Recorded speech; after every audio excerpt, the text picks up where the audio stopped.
નમસ્કાર. કેશવ કેળવણી ટ્રસ્ટ સંચાલિત શ્રી સરસ્વતી વિદ્યા મંદિર મહેમદાબાદમાંથી હું ડૉક્ટર નીરવ શાહ ધોરણ 10ના વર્ષ 19-20ના પ્રકરણ 2 બહુપદી એની અંદર ત્રિઘાત બહુપદી એના શૂન્યો અને સહગુણક વચ્ચેનો સંબંધ દર્શાવવા માટેના દાખલા અને એ આપણે અત્યારે સમજીએ છીએ. આપણે ઉદાહરણ 4 પછી જે થિયરી છે એ થિયરી આપણે જોઈ. થિયરીની અંદર આપણને એક ત્રિઘાત બહુપદી આપેલી હતી.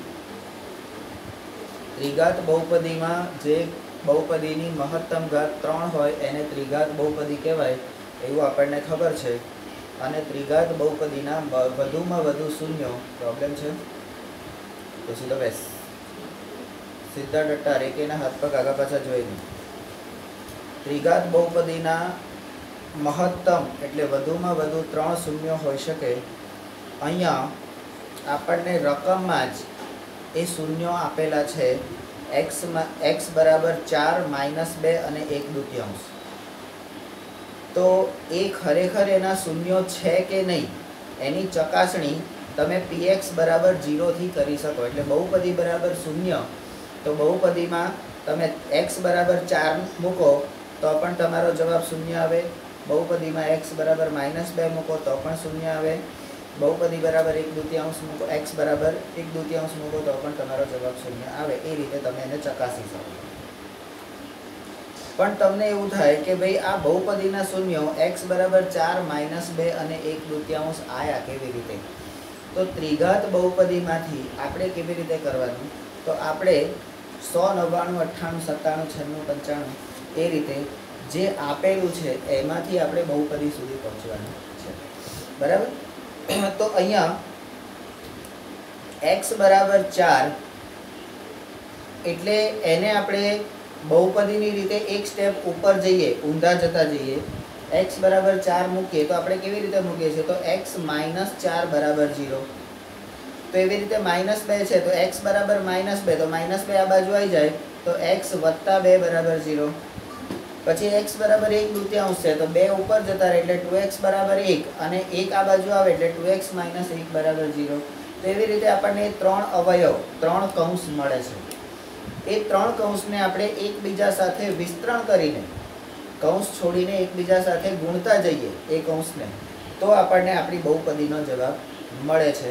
આ આપણે 100, 99, 98, 97 એટલે ઊંધાથી છતાં શૂન્યોમાંથી બહુપદી કેવી રીતે મેળવાય એ આપણે જોયું. હવે આપણને ખાલી ત્રિઘાત બહુપદી જ આપેલી હોય, સામાન્ય રીતે આવા કોઈ દાખલા આપણે આવવાના નથી. પણ માનો કે આયા તો શું કરવાનું? તો મોટાભાગની જે બહુપદી હોય એમાંથી એક અવયવ x + 1, x - 1, x + 2, x - 2 આવો એકાદ અવયવ તો હોય ને હોય. બરાબર?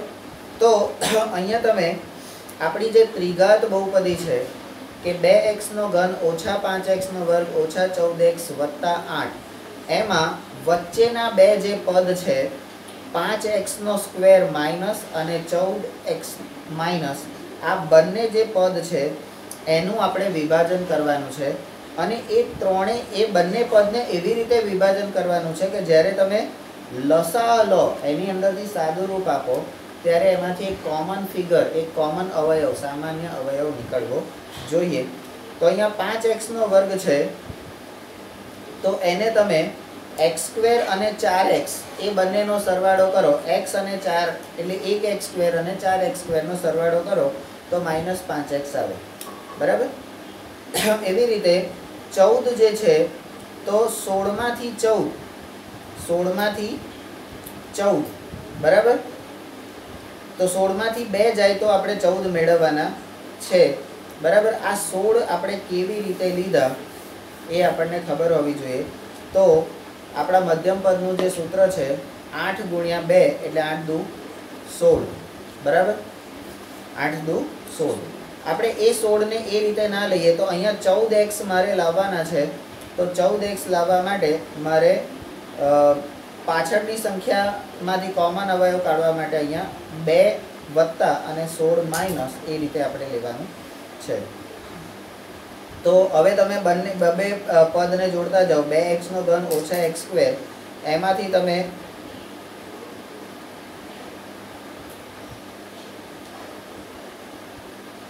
x સ્ક્વેર કોમન કાઢો તો કૌંસની અંદર 2x ઓછા 1. હવે એક અવયવ આ 2x ઓછા 1 નીકળ્યો એટલે તમારા હવે બાકીના બધા અવયવ 2x ઓછા 1 એ કૌંસમાં નીકળવા જોઈએ. બરાબર. તો બીજા બે પદ લો. 4x નો વર્ગ વત્તા 2x, તો એમાંથી 2x કોમન કાઢો તો અહીંયા આગળ 2x અને ઓછા ઓછા વત્તા એટલે અહીંયા ઓછા થઈ જશે, તો ઓછા 1 એ કોમન નીકળ્યું. પાછળના બેનું જોડતું કરો તો 16x ને 8 છે, એમાંથી 8 કોમન કાઢો તો 2x ઓછા 1 એ રીતે તમારો કૌંસ નીકળશે. આ 2x ઓછા 1 ત્રણેયમાં સામાન્ય નીકળ્યા, એને એક કૌંસ તરીકે મૂકી દો. વધેલી સંખ્યાને બીજા કૌંસમાં મૂકી દો. x square minus 2x minus 8. અહીંયા તમારે મધ્યમ પદના અવયવ પાડવાનો સૂત્ર એ મૂકી અને 8 અને 1 એટલે 8ના ભાગ પાડીને 2 લાવવાના છે.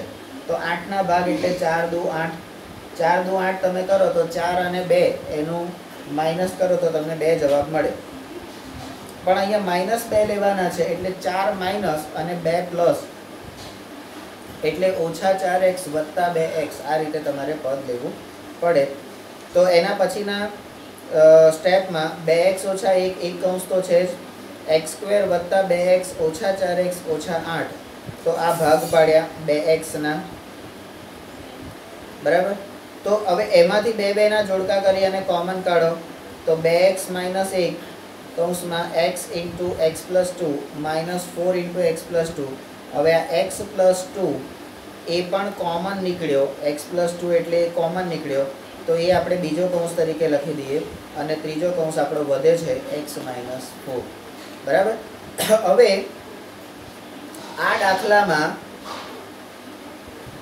તમારે સૌથી પહેલા ભાગ પાડવાની શરૂઆત આપણે કરીએ તો સૌથી પહેલા આપણે કઈ રીતે, તો 1/2 જે છે 1/2 કૌંસમાં ફેરવવાનું એટલે x માઇનસ એટલે 2x માઇનસ 1 બરાબર 0 અને એ રીતે 2x માઇનસ 1 એક અવયવ થાય. તો એ રીતે તમે આને કરશો તો વધારે ઝડપથી તમે મેળવી શકશો. બરાબર. પછી અહીંયા મેં આખો દાખલો ઊંધો કરેલો છે, આખો દાખલો ઊંધો કરેલો છે. જે શૂન્યો આપેલા છે એમાંથી મેં બહુપદી મેળવી છે. બરાબર છે. તો એ બહુપદી આપણે એ રીતે મેળવવાની રહેશે.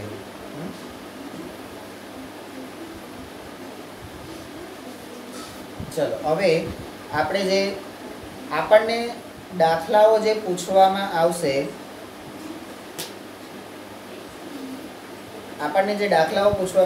એ દાખલામાં આપણને ઓલરેડી આ શૂન્યોને એ બધું આપી દીધેલું હશે. બરાબર. એટલે આપણે આ જે મહેનત જે અત્યારે કરી, આ મહેનત કેમ કરી, તો આપણી સમજ માટે.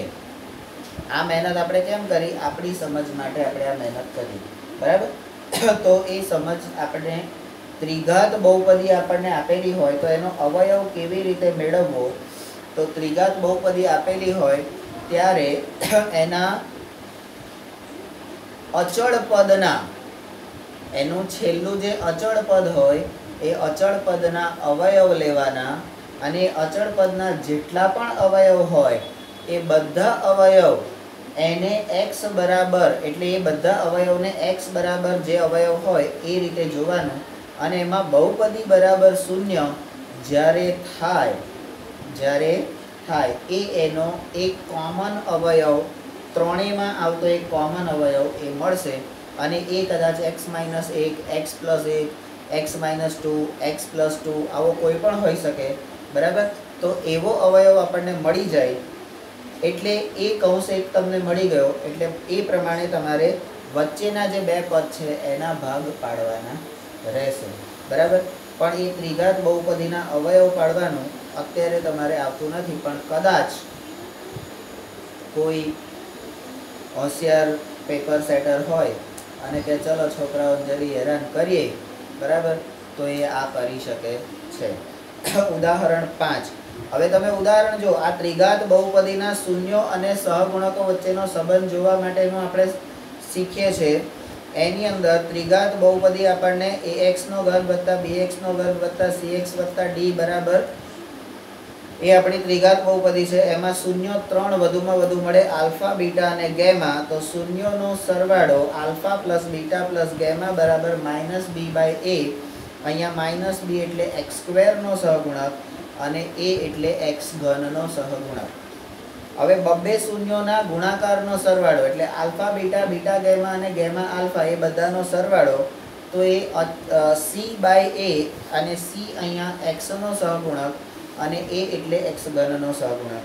શૂન્યોનો ગુણાકાર એટલે ત્રણેય શૂન્યો આલ્ફા ગુણ્યા બીટા ગુણ્યા ગેમા એના શૂન્યોનો ગુણાકાર, એનું સૂત્ર છે -d/a બરાબર. તો -d/a એટલે -d એટલે અચળ પદ અને છેદમાં x³ એ a નો સહગુણક છે. તો અહીંયા આના આધાર ઉપર અહીંયા તમને ઉદાહરણ 5 માં એવું કીધું છે કે ચકાસો કે 3 ઓછા 1 અને 1 ઓછા 1/3 આ ત્રિઘાત બહુપદી px બરાબર 3x નો ઘન ઓછા 5x નો વર્ગ ઓછા 11x ઓછા 3 ના શૂન્યો છે. તો પહેલા તો આ બધા આ જે x ની કિંમતો એ બહુપદીના શૂન્યો છે કે નહીં એ તમારે ચકાસવાના છે. એ આપણા દાખલાનો પહેલો ભાગ થયો. અને એકવાર એ શૂન્યો ચકાસી લીધા પછી તે શૂન્યો અને સહગુણકો વચ્ચેનો સંબંધ ચકાસવાનો છે.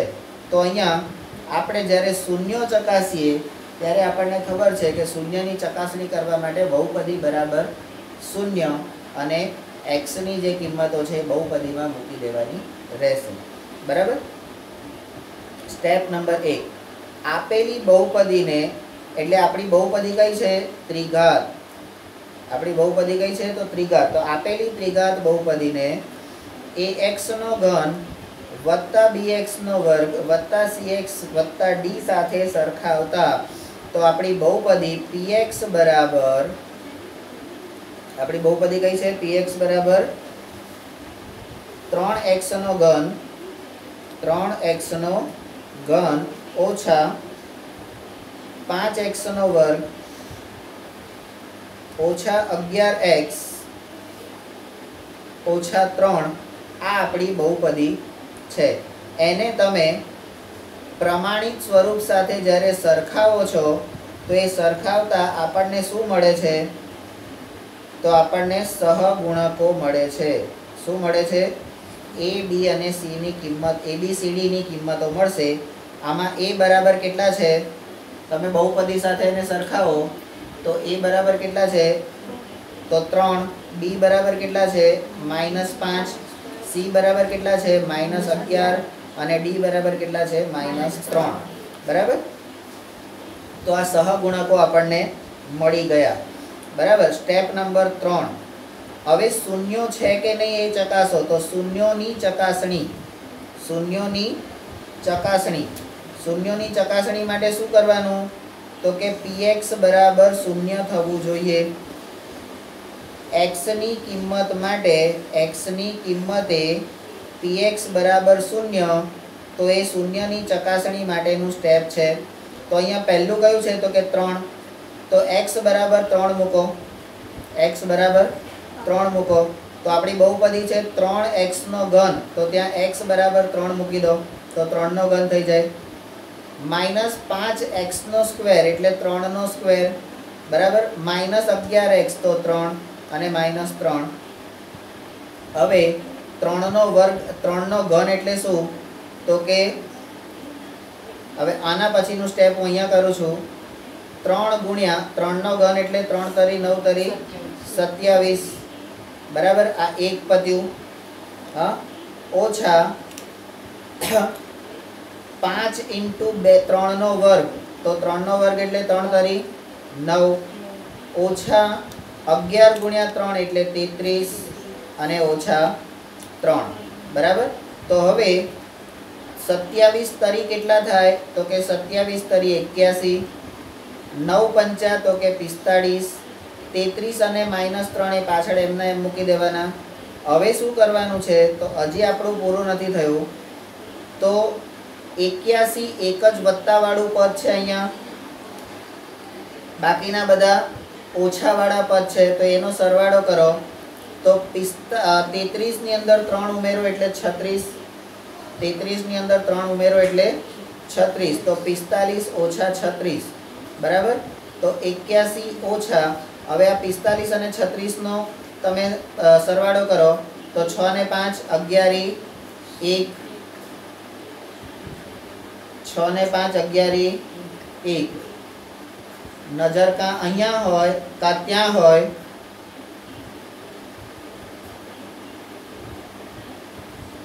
तो वधी आई 1, तो 4 ने 1 5, 5 ने 3 8, तो 81 થઈ ગયા। તો ઓછા 81 અને વત્તા 81 તો જવાબ શૂન્ય થયો બરાબર। હવે આ જવાબ શૂન્ય થયો એટલે P3 એટલે x બરાબર 3 એ બહુપદીનો અવયવ છે એવું આપણે સાબિત કર્યું બરાબર।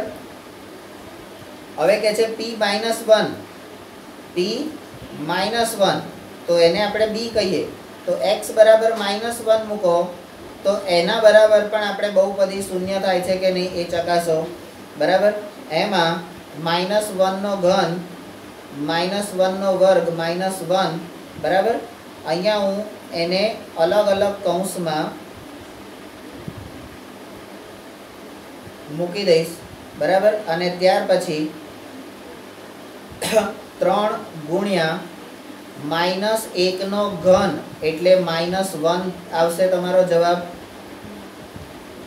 -5 इंटू -1 नो वर्ग एटले +1 थई जशे। केम +1? तो के ऋण संख्या नो घन एटले ऋण अने ऋण संख्या नो वर्ग एटले धन थाय। आवुं आपणे 8मा धोरणमां भणी गया छे बराबर। ओछा હવે 11 અને -1 તો -11 -3 બરાબર। હવે હજી આને સાદુરૂપ તો માઈનસ ને આની જોડે ગુણીએ એટલે -3 -5 માઈનસ માઈનસ પ્લસ થઈ જશે +11 અને -3। હવે વત્તાવાળું પદ એકલું છે તો 11 એકલા આગળ મૂકી દો, આ બેનો સરવાળો કરો તો -8 -3 बराबर 11। હવે આ બેનો સરવાળો કરો તો -11, તો 11 - 11 0 થઈ ગયા। તો આ બીજું પણ એટલે x બરાબર -1 એ પણ બહુપદીનો અવયવ એટલે કે શૂન્ય છે એવું આપણે સાબિત કર્યું બરાબર। એવી જ રીતે x બરાબર -1/3 એ બહુપદીનો ઉકેલ છે કે નહીં, એટલે શૂન્ય છે કે નહીં એ તપાસવાનું છે। અહીંયા તમે જુઓ કે આપણને આપણી બહુપદી જે છે એમાં x બરાબર -1/3 મૂક્યા છે આપણે। હા, તો -1/3 મૂકી દીધા, અહીંયા પણ x બરાબર મૂકી દીધા, અહીંયા પણ x બરાબર મૂકી દીધા। ત્યાર પછી આપણે આગળનું સ્ટેપ લઈએ તો કેવી રીતે આવશે, આગળનું સ્ટેપ લઈએ તો કેવી રીતે આવશે, તો અહીંયા 3 ગુણ્યા 1 નો ઘન એટલે માઈનસ તો અહીંયા આવશે જ, 1 નો ઘન એટલે 1 અને 3 નો ઘન એટલે 9 તરી 27 બરાબર। આ પહેલો કૌંસ પૂરો થયો। બીજા કૌંસમાં 5 ગુણ્યા, હવે અહીંયા વર્ગ છે તો 1 નો વર્ગ 1 પ્લસ થઈ જશે અને 3 નો વર્ગ 3 તરી 9 એ પણ પ્લસ થઈ જશે। આ એક બીજો કૌંસ પૂરો થયો। હવે ત્રીજો કૌંસ 11 -1 ગુણ્યા 1/3 બરાબર અને -3। આના પછીનું સ્ટેપ અહીંયા હવે છેદ ઉડી શકશે તો ઉડાડવાનો, 9 તરી 27, તો આપણો જવાબ છે 1 બરાબર। એના પછી -5 9 છે, પછી માઈનસ માઈનસ પ્લસ થઈ જશે તો 11/3 -3। હવે આવી રીતે જ્યારે તમારો આ જવાબ આવ્યો અહીંયા આગળ છે બરાબર, આ રીતે આવ્યા પછી આપણે શું કરીએ છીએ, બોલો શું કરીશું? હા શું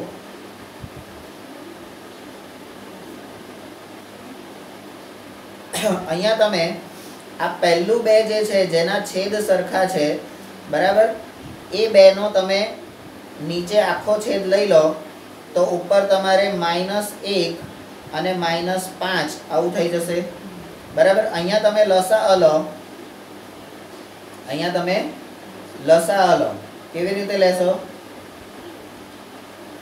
હા અહીંયા 3 વડે ગુણવાના બરાબર, તો વત્તા 11 ઓછા 3 ગુણ્યા 3 ભાગ્યા 3 બરાબર. તો હવે આનો જવાબ શું આવશે? આ 5 અને 1 તો ઓછા 6 ભાગ્યા 9, ઓછા 6 ભાગ્યા 9 વત્તા 11 માઇનસ 9 ભાગ્યા 3 આવી રીતે આવશે. હવે આ 6 અને 9 છે એને તમે 2 વડે કે 3 વડે ભાગી શકો. 3 દુ 6 અને 3 તરી 9, તો -2/3 વત્તા હવે 11 માંથી 9 જાય તો કેટલા રહે? 2/3. હવે વત્તા 2/3 અને ઓછા 2/3 ઉડી ગયા તો જવાબ કયો આવ્યો? 0 બરાબર. એટલે આપણે અહીંયા આગળ પહોંચ્યા, પણ કેવી રીતે પહોંચ્યા એ આપણને આવડવું જોઈએ બરાબર. તો એ જે છે એ અહીંયા આગળ તમને આપેલું છે બરાબર. તો શૂન્યો આપણા બહુપદીના જ શૂન્યો છે એવી આપણે ચકાસણી કરી લીધી. તો એના પછી ડી, આથી આપણે એવું કહી શકીએ કે 3 ઓછા 1 અને -1/3 એ બહુપદી pxના શૂન્યો છે. તો એ pxના શૂન્યોને આપણે શૂન્યો અને સહગુણકો વચ્ચેનો સંબંધ દર્શાવવાનો છે. તો સ્ટેપ નંબર 4, આ શૂન્યોને આપણે શું કહીશું? આલ્ફા બરાબર 3, શૂન્યોનું નામકરણ, શૂન્યોને નામ આપો. આલ્ફા બરાબર 3, બીટા બરાબર -1 અને ગેમા બરાબર -1/3 બરાબર. તો એ આપણે નામ આપ્યું. હવે આપણે શું કરીએ? તો કે બી, તો કે શૂન્યોનો સરવાળો, શૂન્યોનો સરવાળો. તો સરવાળા માટેનું સૂત્ર આપણે અહીંયા શૂન્યોનો સરવાળો કરવાનો છે. તો 3 ઓછા 1 અને વત્તા 1 -1/3 એનો સરવાળો કરીએ બરાબર. તો 3 માંથી ઓછા 1 ગયા એટલે 2 થઈ ગયા, આ 2 માંથી 1 ગયા એટલે 2 થઈ ગયા, અને આ કૌંસ છૂટો પડ્યો એટલે -1/3. હવે અહીંયા શું કરવાનું છે? તો કે લસાઅ લો, લસાઅ લેતા 3 ઉપર ગુણાશે એટલે 2 ગુણ્યા 3 થશે, ઓછા 1 અને ભાગ્યા 3, તો 2 તરી 6, હા 6 - 1 ભાગ્યા 3, તો 6 માંથી 1 જાય એટલે 5 થઈ ગયા તમારા. તો 5/3 જવાબ આવ્યો. હવે 5/3 એને તમારે 5 ને વત્તા કરવા હોય તો માઇનસ, કારણ કે આપણું બી કયું છે? -5 છે બરાબર. તો સરવાળા માટેનું સૂત્ર આપણું કયું છે? આ -b/a. આ આપણે પહેલું લખવાનું અને આ જે છે એ પછી લખવાનું બરાબર. તો આપણને ખબર પડે. હા હવે સી, તો બબ્બે શૂન્યોના ગુણાકારનો સરવાળો. તો એના માટેનું સૂત્ર આપણને ખબર છે કે c/a. અહીંયા c એટલે શું? તો કે x વાળું પદ એટલે x નો સહગુણક, અને a એટલે શું? તો કે x ઘનનો સહગુણક બરાબર. એ આપણને ખબર છે. પણ આપણે અહીંયા alpha beta plus beta gamma અને પ્લસ ગેમા આલ્ફા, આ રીતે તમારે એનો ગુણાકાર કરી અને એનો સરવાળો કરવાનો છે. તો 3 ગુણ્યા -1, તો તમારો જવાબ આવશે -3. હવે 1 ગુણ્યા -1/3, તો માઇનસ પ્લસ થઈ જશે. 1 ગુણ્યા 1 એટલે 1, એટલે વત્તા 1/3, તો એ તમારો જવાબ આવ્યો. અહીંયા -1/3 ગુણ્યા 3, તો અહીંયા 3 અને 3 ઉડી જશે તો જવાબ આવશે -1. તો -1 તમારો અહીંયા આગળ આવ્યો. હવે અહીંયા તમારે શું કરવાનું છે? તો કે લસા લેવાનો છે બરાબર। તો લસામાં છેદમાં 3 હોય તો બધાના છેદમાં પહેલા 3 મૂકી દો। હવે આ 3 અહીંયા પણ ગુણાય અને અહીંયા પણ ગુણાય તો આપણે -3 આપણને આપેલું છે એની જોડે 3 ગુણવાના વત્તા 1 એમના એમ જ રાખવાના કારણ કે એની નીચે છે ઓછા 1 અને 1 ની જોડે 3 ગુણવાના બરાબર। તો હવે તમારો જવાબ શું આવશે -3 અને 3 એટલે 3 તરી 9 પણ -9 વત્તા 1 બરાબર। અને આ 3 એકા 3 પણ -3 બરાબર છેદમાં 3 હા। તો હવે કેટલા થયા તો 9 ને 3 -12 વત્તા 1 ભાગ્યા 3 તો હવે 12 માંથી 1 જાય તો -11/3 આ આપણો જવાબ આવ્યો -11/3। હવે -11 એ શું છે તો કે c ની કિંમત છે -11 એ શું છે c ની કિંમત અને 3 એ શું છે a ની કિંમત। તો બબે શૂન્યોના સરવાળાનો પણ બરાબર આવી ગયું। હવે શૂન્યોનો ગુણાકાર ત્રિઘાત બહુપદીના શૂન્યોનો ગુણાકાર બરાબર। તો શૂન્યોનો ગુણાકાર બરાબર આલ્ફા ગુણ્યા બીટા ગુણ્યા ગેમા। આલ્ફા એટલે 3 બીટા એટલે -1 અને ગેમા એટલે -1/3। આ 3 અને 3 ઉડી ગયા -1 અને -1 એનો ગુણાકાર થાય એટલે +1 થઈ જાય બરાબર। હવે આ +1 લાવવા હોય પણ આપણને શૂન્યોના ગુણાકાર માટેનું સૂત્ર આપણને કયું છે તો કે -d/a હા। તો -d જે છે એટલે d ની કિંમત કેટલી આપણને મળી છે તો કે -3 d ની કિંમત કેટલી મળી છે -3 બરાબર। અને a ની કિંમત આપણી પાસે કઈ છે તો કે 3 બરાબર। તો +3 થઈ ગયા 3/3 તો 3/3 એટલે તમારો જવાબ 1। તો શૂન્યનો ગુણાકાર પણ કેટલો આવે છે 1 જ આવે છે બરાબર। એટલે આપણા બે વચ્ચેનો સંબંધ થઈ ગયો કમ્પ્લીટ બરાબર। થયો સંબંધ કેવો સંબંધ થયો અલા કેવો સંબંધ થયો કમ્પ્લીટ બરાબર। તો સંબંધો એમને નથી બનતા સંબંધ બાંધવો ચકાસવો અને જાળવવો આ બધામાં ગણતરી તો કરવી જ પડે। આપણે કરીએ છે ને હું તાર ઘેર 5 વખત આવ્યો પણ તું એકે વાર માર ઘેર નહીં આવ્યો પછી હું શું લે તાર ઘેર આવું આપણે કહીએ છે ને દિવાળીમાં તો ખાસ કહીએ અમે તો દર વખત તમારા ઘેર બેસતા વર્ષે આવે છે તમે કોઈ દાડો કઈ આવો છો બરાબર। તો એ સંબંધો બાંધવાના ચકાસવાના ટકાવવાના નિભાવવાના બરાબર। તો આના પછી આપણું સ્વાધ્યાય 2.2 જે છે એની અંદર દ્વિઘાત બહુપદીના શૂન્યો અને શોધવાના છે અને એના શૂન્યો અને સહગુણકો વચ્ચેનો સંબંધ ચકાસવાનો છે અને એવી જ રીતે દ્વિઘાત બહુપદી મેળવવાની છે। તમે જુઓ તમને ત્રિઘાત બહુપદી એના શૂન્યો અને સહગુણકો વચ્ચેનો સંબંધ એ તમને આપ્યો શીખવાડ્યું પણ સ્વાધ્યાયમાં ક્યાંય છે નહીં એટલે પરીક્ષાના દ્રષ્ટિકોણથી લીધેલો નથી એવું નીચે ખૂણામાં લખેલું છે હા શું ઉદાહરણ 5 હા એટલે ઉદાહરણ 5 અને આ થિયરી પણ આપણે બરાબર કારણ કે ત્રિઘાતનું તમારે અહીં છે જ નહીં એટલે તો ત્યાર પછી આપણો બહુપદીનો છેલ્લો ટોપિક બહુપદી માટે ભાગ પ્રવિધિ અને આ ભાગાકારની રીત આપણે 9મા ધોરણમાં શીખી ગયા છે એટલે ફરીથી શીખવાની કોઈ જરૂર પડશે બરાબર। નમસ્કાર।